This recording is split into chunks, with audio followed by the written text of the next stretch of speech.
शनिवार का दिन न्याय के देवता शनिदेव को समर्पित है। शनि को कर्म फलदाता माना गया है, जो लोगों को उनके अच्छे बुरे दोनों कर्मों का फल देते हैं। अगर जातक की कुंडली में शनि की दशा शुभ हो तो व्यक्ति खूब तरक्की करता है। वहीं अगर शनि पीड़ित है तो व्यक्ति को तमाम कष्टों का भी सामना करना पड़ता है। ऐसे में हर व्यक्ति चाहता है कि उस पर शनि की कृपा दृष्टि सदैव बनी रहे। शनि को प्रसन्न करने के लिए शनिवार व्रत बेहद लोकप्रिय है। यह व्रत करने से सारे दुख, संकट, पीड़ा दूर हो जाते हैं। घरों में सुख, शांति, समृद्धि का आगमन होता है। शनि व्रत को करने से व्यक्ति अपनी कुंडली में पीड़ित शनि ग्रह को मजबूत कर सकता है।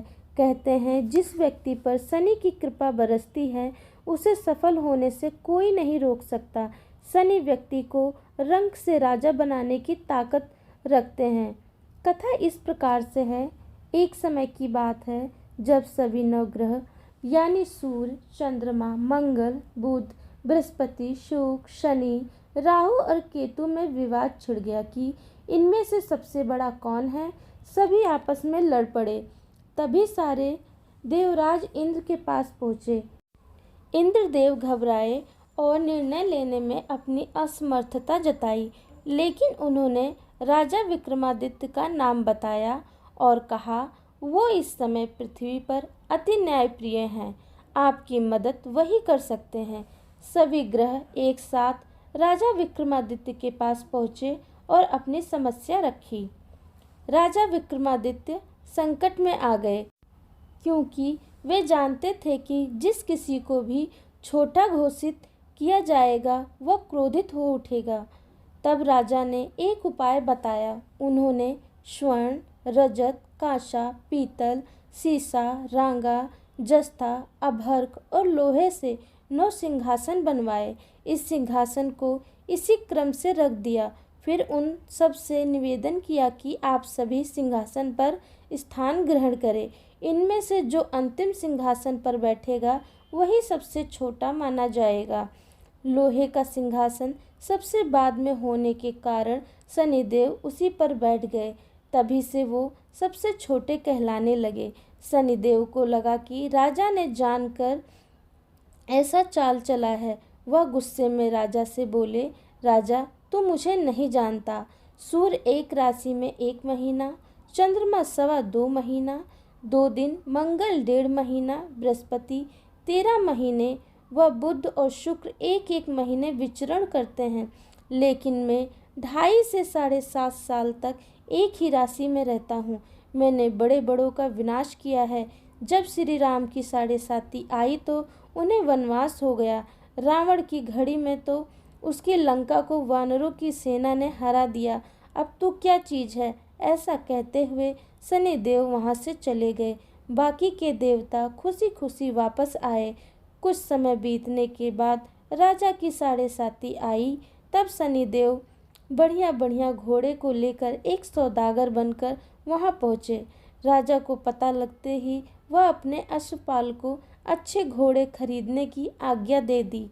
उसने कई अच्छे घोड़े खरीदे। उनमें से एक घोड़ा सर्वोत्तम था। राजा को सवारी के लिए दिया। राजा के सवार होते ही वह घोड़ा सरपट वन की ओर भागने लगा। भीषण वन में पहुंचते ही वह गायब हो गया। इसके बाद राजा घनघोर जंगल में बिल्कुल अकेला भूखा प्यासा भटकता रहा। तब एक ग्वाले ने उसे पानी पिलाया। राजा प्रसन्न हुए और उसे अपनी अंगूठी दे दी। इसके बाद राजा नगर की ओर चल पड़े। वहाँ उसने अपना नाम उज्जैन निवासी वीका बताया। उस नगर में एक सेठ की दुकान पर उसने कुछ देर आराम किया। भाग्यवश उस दिन सेठ की खूब बिक्री हुई तो सेठ खुश होकर अपने साथ घर ले गए और राजा को खाना खिलाया। वहाँ उसने एक खूंटी पर एक हार टंगा देखा, जिसे खूंटी निगल रही थी। थोड़ी देर में पूरा हार गायब हो गया था। सेठ को लगा कि वीका ने ही उसे चुराया है। उसने वीका को कोतवाल के पास पकड़वा दिया। फिर वहाँ के राजा ने भी वीका को चोर समझा। उसके हाथ पैर कटवाकर नगर के बाहर फेंकवा दिया। वहाँ से एक तेली गुजर रहा था, जिसे देख दया आई। उसने वीका को अपनी गाड़ी में बैठाया। इसके बाद उस राजा की शनि दशा समाप्त हुई। वर्षा ऋतु आने पर राजा मल्हार गीत गाने लगा। राजा के राग सुनकर उस नगर की राजकुमारी मनभावनी को उसका गाना इतना पसंद आया, उसने प्रण कर लिया कि वह उसी राग गाने वाले से विवाह करेगी। राजकुमारी ने अपनी दासी को राग गाने वाले को ढूंढने भेजा।